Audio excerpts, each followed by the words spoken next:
Merci de votre fidélité, vous êtes nombreux à nous suivre ce matin, à la radio, à la télé, mais également dans le live Facebook de 4TV. La semaine dernière, monsieur le directeur Jean-Christophe Baclouty nous disait qu'on était dans le flou, on ne savait pas, on attendait la décision des autorités, peut-on ouvrir ou pas? Qu'est-ce qui a changé? Il est avec nous, monsieur le directeur, bonjour et bienvenue. Bonjour à tous.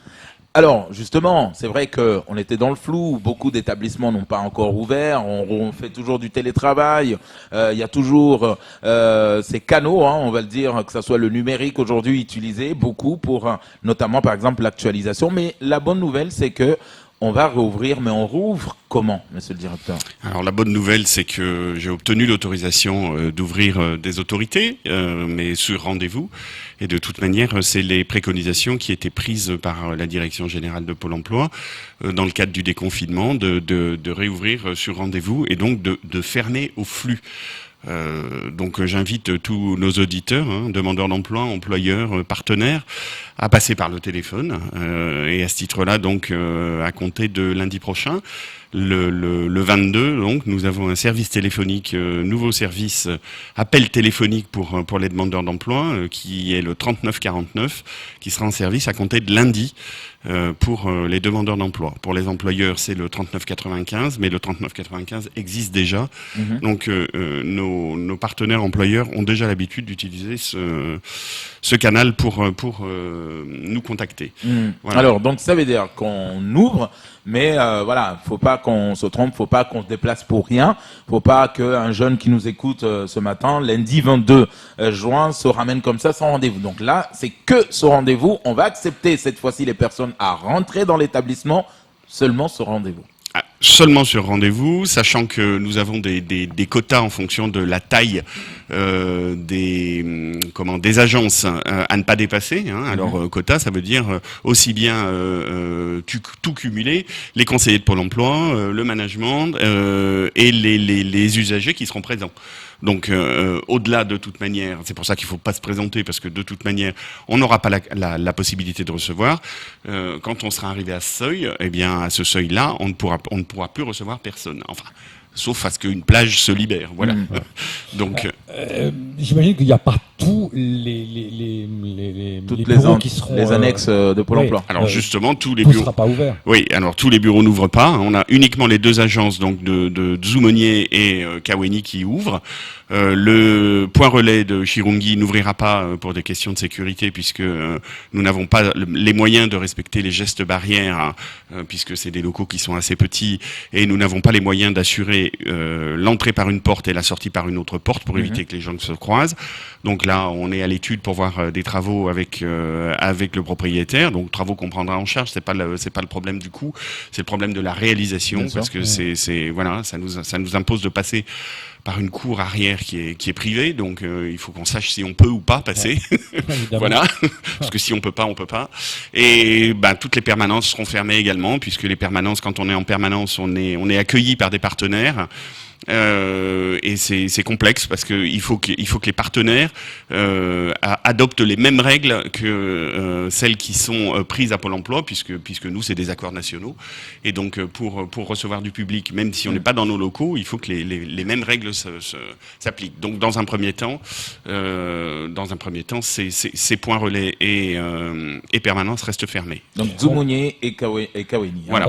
On parle de 500 000 emplois qui ont été détruits. On estime à 900 000 emplois détruits pour le coronavirus.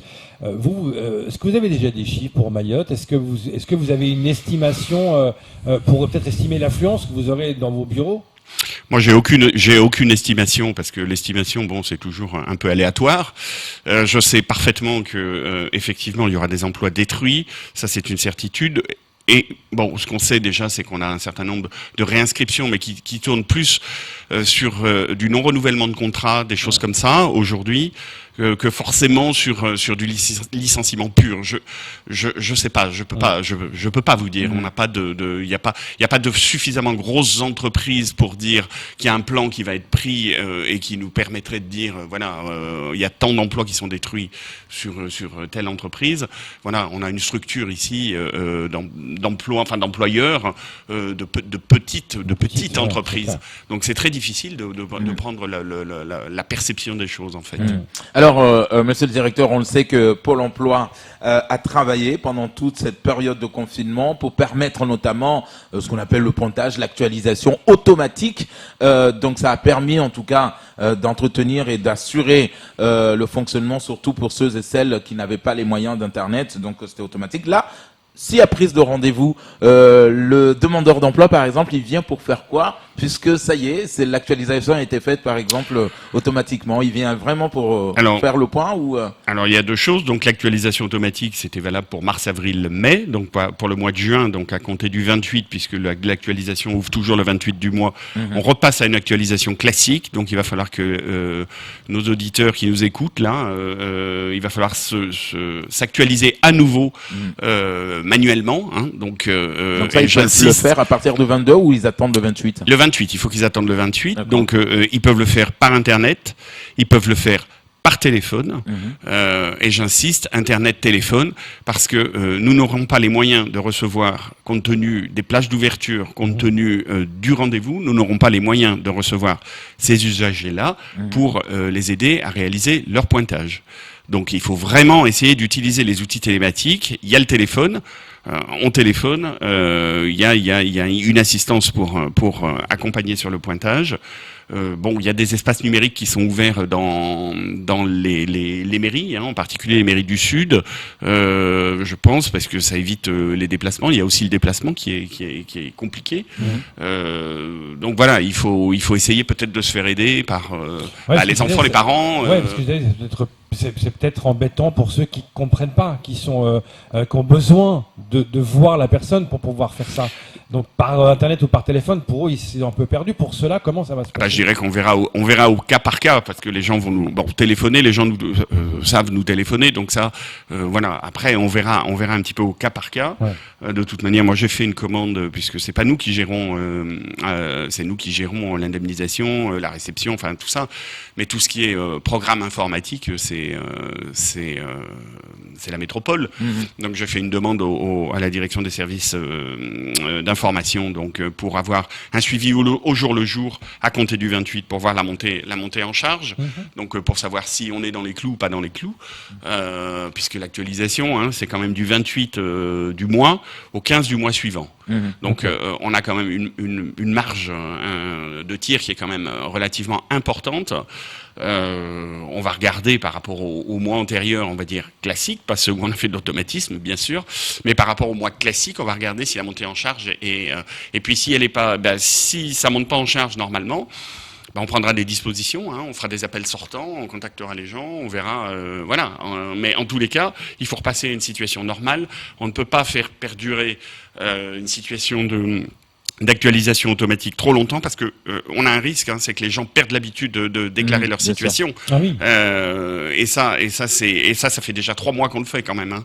Donc déjà 3 mois c'est beaucoup, parce qu'au départ on part pour 1 mois, après on dit bon ok 2 mois, puis finalement on est à 3, donc 3 ça commence à faire beaucoup. Quoi. Et justement si un jeune qui n'a pas eu la chance de nous écouter ce matin, l'information ne lui est pas parvenue et qui a oublié d'appeler, prendre le rendez-vous par exemple pour venir le faire manuellement ou d'appeler. Comment ça se passe au-delà de la date limite? Alors c'est 15 juillet. Le 15 juillet, puisqu'on est sur l'actualisation du mois de juin. Donc au-delà du 15 juillet, la personne est radiée pour absence à contrôle. Mais bon, après, on est à même de comprendre les situations des uns et des autres. Donc on réinscrit de toute manière. Hein. Il y a une démarche à refaire. Effectivement, il faut s'inscrire à nouveau.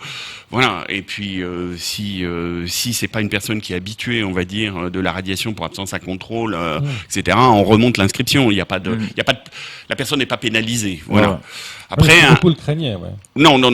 Enfin, on a quand même l'habitude de recevoir pas mal de gens qui sont quand même en difficulté, et les conseillers de Pôle emploi sont tout à fait habilités et ont l'empathie nécessaire pour recevoir les personnes comme il faut. D'autant plus que nous sommes sur une île et que tout le monde connaît tout le monde. Donc, est-ce que Quand on voit qu'il y a 40% d'offres d'emploi qui n'existent plus, donc il y a à moitié moins de possibilités, est-ce qu'il y a une idée de prolonger encore plus les délais pour toucher le chômage, dans le sens où ce sera encore plus compliqué aujourd'hui de trouver du travail en pleine crise? Alors, une durée d'allocation de chômage, c'est une durée. Hein. Cette durée, elle n'est pas prolongée. Elles ont été prolongées là pendant la période de Covid, donc de confinement, hein, pour tous les gens qui arrivaient en fin de droit. Donc, les gens se sont vus attribuer automatiquement la durée d'indemnisation correspondante à cette période de confinement. Mais au-delà des droits actuels, non. Alors, soit la personne a retravaillé, donc on va réétudier ses droits et on va opérer à ce qu'on appelle un rechargement et on va lui calculer de nouveaux droits, soit si elle n'a pas retravaillé suffisamment pour pouvoir s'ouvrir de nouveaux droits, il y a d'autres dispositifs. Hein. Il y a l'allocation de solidarité spécifique, qui est une allocation forfaitaire. C'est une allocation d'État, donc qui est versée par que Pôle emploi gère pour le compte de l'État. Donc voilà, j'insiste. Cette allocation, il faut justifier d'un certain nombre d'années de travail pour pouvoir prétendre à cette allocation. Et c'est une allocation forfaitaire qui n'est absolument pas calculée sur une rémunération. Voilà, c'est vraiment un forfait. Alors, monsieur le directeur, est-ce que, puisque là l'actualisation automatique s'arrête, il y a des cas, hein, donc de jeunes, de demandeurs d'emploi, qui ont une carte de séjour, hein, qui était plus valable et que la préfecture avait décidé de prolonger. Est-ce qu'aujourd'hui, si cette personne vient quand même faire son actualisation manuelle, mais que la carte de séjour n'est toujours pas valable parce que du côté de services étrangers, ça n'a pas ouvert, comment ça se passe? Est-ce qu'on le fait quand même? On fait l'actualisation? Nous, on a un blocage quand même. Hein. C'est que la date de titre de séjour, on rentre quand on inscrit quelqu'un, on rentre la date limite, donc le titre de séjour. Si la personne est en cours d'inscription et que cette date arrive à échéance, donc aujourd'hui on est le 19 juin, si vous arrivez à échéance au 19 juin, et si vous n'avez pas renouvelé votre titre de séjour et que vous n'êtes pas en mesure de nous donner un nouveau titre avec une date de prolongement, la machine, parce que on a rentré une date, la machine, elle va radier pour titre de séjour, péremption de titre de séjour. D'accord. Donc elle va radier. Là, on était en période de confinement, donc il y a eu des dispositions particulières pour que ces gens-là, on les radie pas. On les garde, voilà. Donc ça, il n'y a pas de souci. Demain, vous venez avec un titre de séjour qui est périmé, moi je peux pas vous inscrire. Hein. Ah ouais. Donc là, l'appel est lancé. Là, moi, je peux pas vous inscrire. Là, l'appel est lancé parce que la préfecture. Je peux pas vous inscrire. Oui, mais alors, la préfecture, comme vous dites, ça ne fonctionne pas. Alors, si j'ai bien compris, ils reçoivent sur rendez-vous quand même. Ouais. Je voudrais pas dire de bêtises. Imaginez que quelqu'un, il a pas encore eu son rendez-vous à la préfecture. Mais il doit s'inscrire chez vous. Là, ça devient ubuesque. Alors, s'il vient, écoutez, on trouvera toujours une solution de toute manière. Je vous l'ai dit, on a l'habitude des situations un peu compliquées, on va dire, qui rentrent pas dans les clous. Donc, on n'est pas là pour acculer les gens. Hein. Voilà, on a peut-être une impossibilité à un moment d'inscrire, et puis de toute manière, après, on réétudiera la situation. Donc c'est au cas par cas, en fait. Là, on va faire du cas par cas, parce que voilà, on sait quand même les difficultés qu'il peut y avoir. Pour tout le monde d'ailleurs, il faut pas croire, parce que nous aussi on a des fois des principes d'organisation qui sont des fois un petit peu compliqués et voilà, mais on sait quand même les adapter.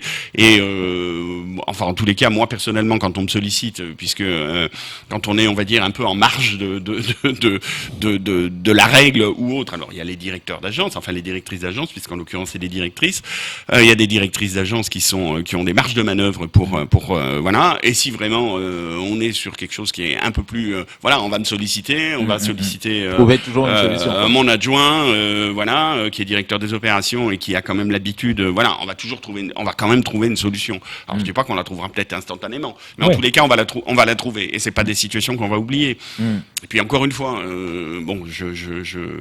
nos services ne répondent pas forcément peut-être aux attentes de nos usagers, mais en tous les cas, on fait tout pour. Après, il y a des règles qu'on peut. Ouais, il peut pas s'étonner que non plus. Il y a des règles, on peut pas leur tordre le cou. Mais voilà, c'est être un peu plus. Mais sur des choses comme ça, sur l'inscription, sur la validité, etc. et tout, on peut. Vous rentrez en ligne de compte. On peut prendre en ligne de compte. Alors, monsieur le directeur, c'est important parce qu'on est sur Quizy, les auditeurs et les téléspectateurs sont réactifs également. Une question qu'il pose, donc on se permet de vous la poser. Je suis inscrit depuis 3 mois au Pôle emploi et j'ai droit aux ascédiques pendant 1 an. Je prévois d'aller résider en métropole le mois prochain. Est-ce que mes droits et la durée de mon indemnisation seront réétudiés? Alors réétudier non, transférer oui, mais réétudier non. Puisque malheureusement, enfin, le système d'indemnisation n'est pas le même en métropole que celui d'ici. Alors je dis malheureusement parce que c'est très compliqué pour nous aussi, hein, puisque on a beaucoup de traitements manuels, puisqu'on n'a pas les mêmes règles d'indemnisation. Donc, mais les droits seront transférés, oui. D'accord. Mais donc son dossier est transféré automatiquement. Voilà. Sur sa demande.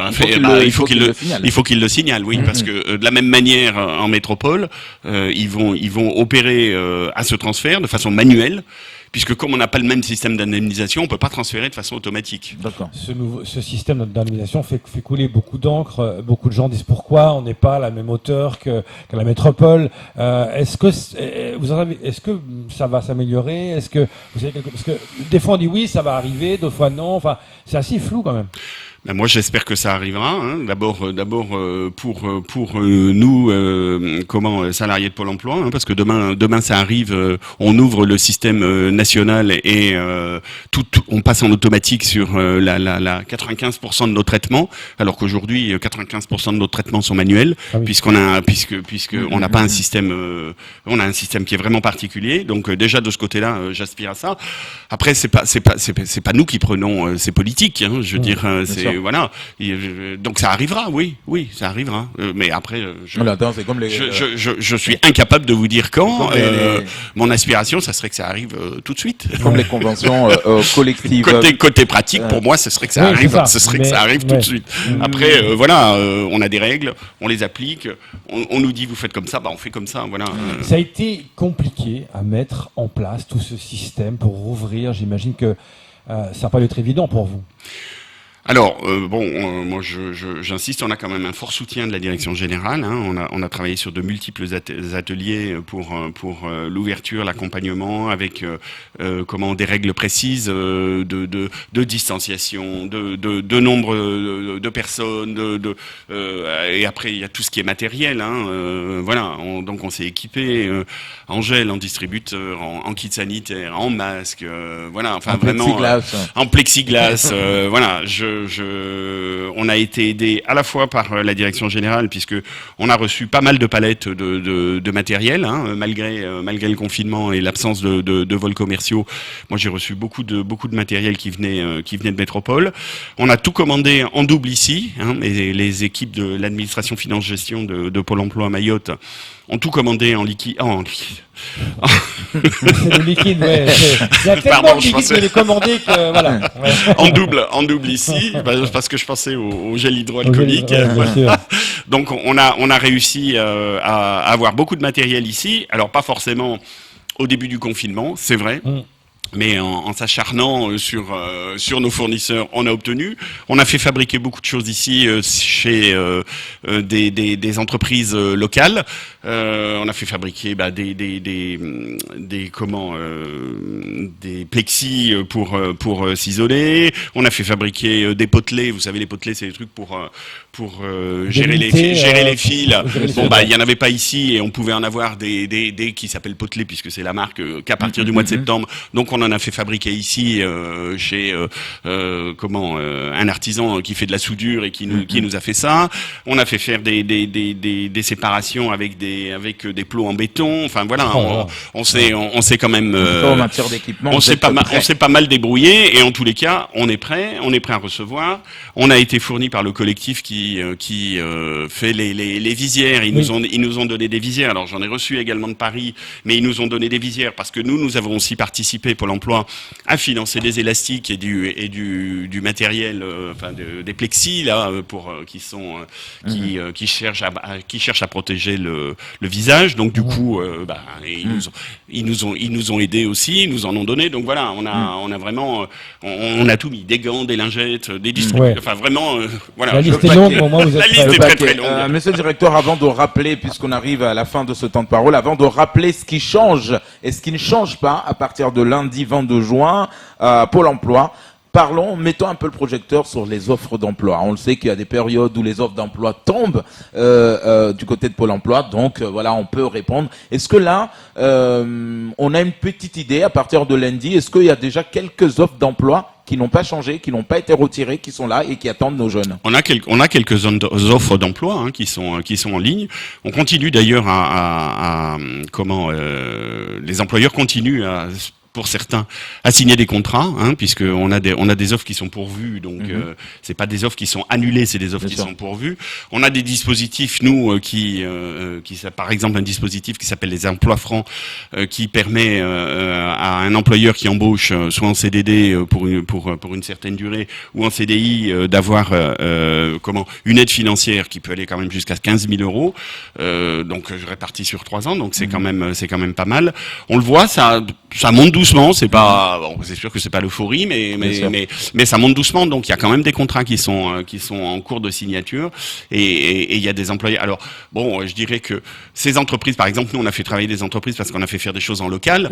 On l'aurait pas fait s'il y avait pas eu le Covid, on l'aurait pas fait, puisqu'on n'aurait pas été chercher des boutons, on n'aurait pas été chercher tout un tas de choses qu'on a fait faire ici. Voilà, donc il y a une activité économique qui, à mon avis, est prête. Enfin, moi, je reste confiant. Si je regarde ce qui s'est passé, je l'avais déjà dit la dernière fois, sur les années de crise antérieures, il y a quand même une capacité à rebondir, et l'entrepreneuriat existe, quoi. Il y a des nouveaux dispositifs qui rentrent en vigueur en plus sur alors, je sais plus comment l'auto-entrepreneuriat. Voilà, il y a des choses qui existent, donc il faut favoriser. Voilà, c'est vrai que peut-être il faut créer son emploi aussi parfois. Ça peut aider, ou être un tremplin, ou voilà. On rappelle juste, vu que c'est la fin, on rappelle juste les endroits qui seront ouverts à partir de lundi pour aller uniquement, je vous rappelle, ce rendez-vous. Uniquement sur rendez-vous, donc c'est Kaweni, l'agence de Kaweni, et l'agence de Zoumonier. Et pour prendre rendez-vous par Internet ou par téléphone? Par Internet ou par téléphone, au 39 49 pour les demandeurs d'emploi, 39 95 pour les employeurs.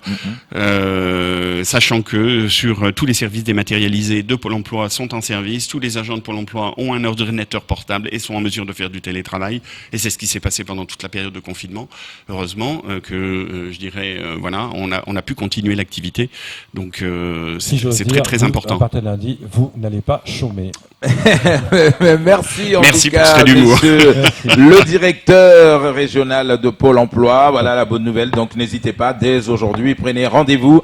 Réouverture sur rendez-vous, et que sur rendez-vous à partir de lundi. Ça sera tout pour ce premier temps de parole.